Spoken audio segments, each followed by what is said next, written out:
इस आतंकी हमले पर पाकिस्तान की पहली प्रतिक्रिया सामने आई है। पाकिस्तान के रक्षा मंत्री ख्वाजा आसिफ का बयान आया कि पहलगाम आतंकी हमले से हमारा कोई लेना देना नहीं और हमले का पाकिस्तान से कोई संबंध नहीं, यह आसिफ ने कहा। इस हमले के पीछे भारत के लोग ही शामिल हैं, यानी इस आतंकी हमले को पाकिस्तान के जिम्मेदार लोग भारत के कह रहे कि भारत के लोग ही जिम्मेदार हैं।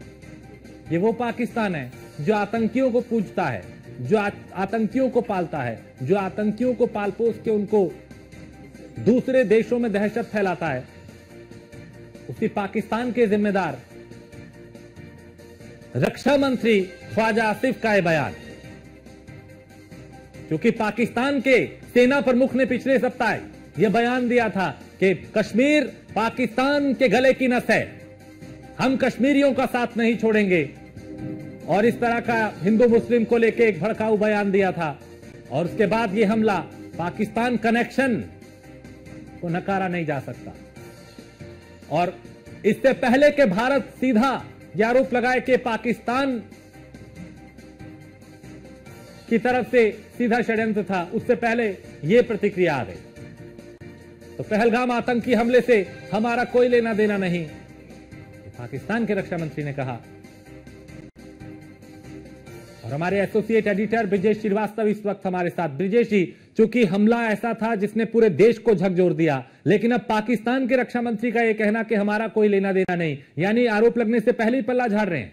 राजेश, उन्हें बखूबी मालूम है कि इसका बदला क्या हो सकता है या फिर इसका पलटवार क्या हो सकता है। जिस तरीके से प्रधानमंत्री नरेंद्र मोदी से लेकर के गृह मंत्री अमित शाह और रक्षा मंत्री राजनाथ सिंह ने साफ कर दिया है कि दहशतगर्दों को किसी भी कीमत में बख्शा नहीं जाएगा और जो दहशतगर्दी को पनाह दे रहे हैं उन्हें भी इसकी कहीं न कहीं कीमत चुकानी होगी। तो ये साफ तौर पर हिंदुस्तान की तरफ से मैसेज, और यही वजह है कि पाकिस्तान के रक्षा मंत्री बौखलाए हुए हैं। अभी पाकिस्तान के सेना प्रमुख का कुछ दिन पहले का एक बयान था जिसमें वो लगातार जहर उगल रहे थे, धर्म के आधार पर जो है बरगलाने का काम कर रहे थे। और अब रक्षा मंत्री ख्वाजा आसिफ कह रहे हैं कि दरअसल ये भारत के अपनी इंटरनल जो बगावत है इसका परिणाम है। तो जाहिर तौर पर वो एक तरफ अपना पाकिस्तान का पल्ला भी झाड़ रहे हैं और दूसरी तरफ कहीं न कहीं एक अपनी जो सातिराना हरकत है उससे ये भी बताने की कोशिश कर रहे हैं कि ये दरअसल जो इंटरनल लेवल पर जो असंतोष चल रहा है देश भारत के अंदर, ये उसका परिणाम है।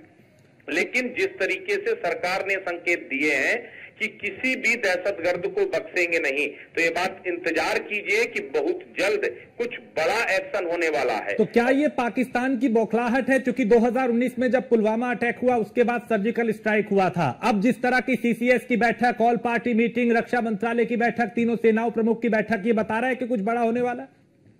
क्योंकि शांत होकर के तो नहीं बैठ सकते ना। जो है प्रधानमंत्री नरेंद्र मोदी ने जिस तरह सऊदी अरब का दौरा बीच में छोड़ा है, जिस तरीके से वापसी के समय में पाकिस्तान के एयर रूट को अवॉइड किया है, उन्होंने अपना रास्ता बदला, तो मैसेज तो पाकिस्तान को पहले ही दे दिया कि अब हम आपकी जो है मतलब जो आपकी एयर बॉर्डर है उसको भी इस्तेमाल नहीं करेंगे।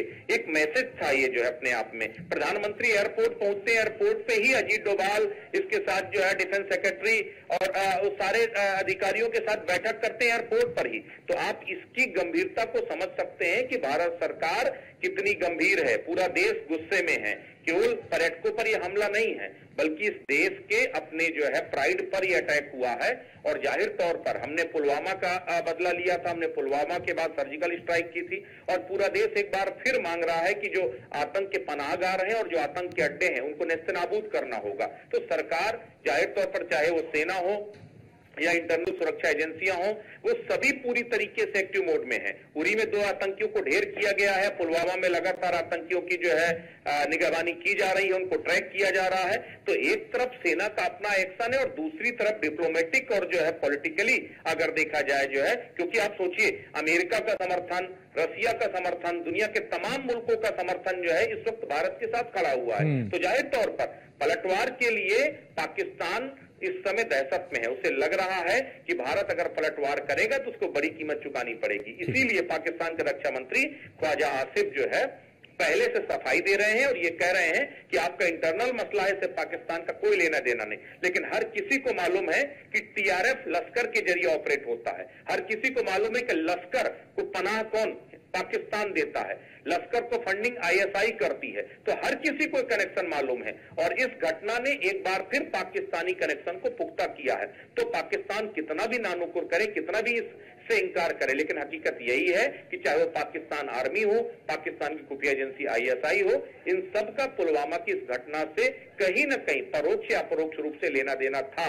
और सबसे बड़ी बात है, जो दो सबसे बड़े नाम निकलकर सामने आए हैं, वो भी कहीं ना कहीं पाकिस्तान से जो है समर्थित आतंकियों के उसमें ही है। शेख सज्जाद गुल को किसने पाला था? शेख सज्जाद गुल को पालने वाला भी कोई और नहीं बल्कि पाकिस्तानी था। तो इस तरीके से अगर देखा जाए तो कहीं ना कहीं पाकिस्तान भले कितना इंकार करे, लेकिन पाकिस्तान का जो है वो हाथ था। जो लश्कर का मास्टरमाइंड है सैफुल्ला लगातार पाकिस्तान आर्मी के संपर्क में था। ये इनपुट मिल रहे थे इससे पहले।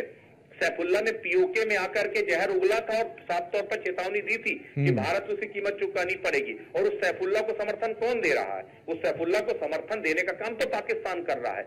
तो आप भले ही सीधे तौर पर इस घटना से इंकार करें, लेकिन आप पाकिस्तान ये इंकार नहीं कर सकता कि इस दहशतगर्दी को जो है अंजाम देने वाले जो दहशतगर्द थे, उनका ताल्लुक कहीं न कहीं पाकिस्तान के साथ। और चूंकि ब्रिजेश जी अब कश्मीर पटरी पे लौट रहा था, पर्यटन वहां पे बढ़ रहा था, पर्यटक वहां पे जा रहे थे, ये हमला न सिर्फ उन पर्यटकों पे बल्कि ये कश्मीरियत और कश्मीरियों पर भी ये सीधा हमला है, भारत की आत्मा पे हमला है। देखिए, ये तो टूरिस्ट तो महज एक निशाना है, एक बहाना है। आप देखिए 2019 से पहले की स्थिति क्या थी?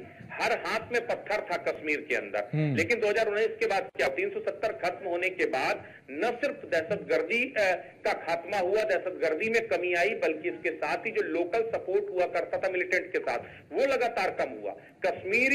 जो कश्मीरी लोग हैं बेहद खुश थे, कम से कम उनका रोजगार पटरी पर लौटा, उनका कारोबार पटरी पर लौटा, पर्यटन बढ़ा।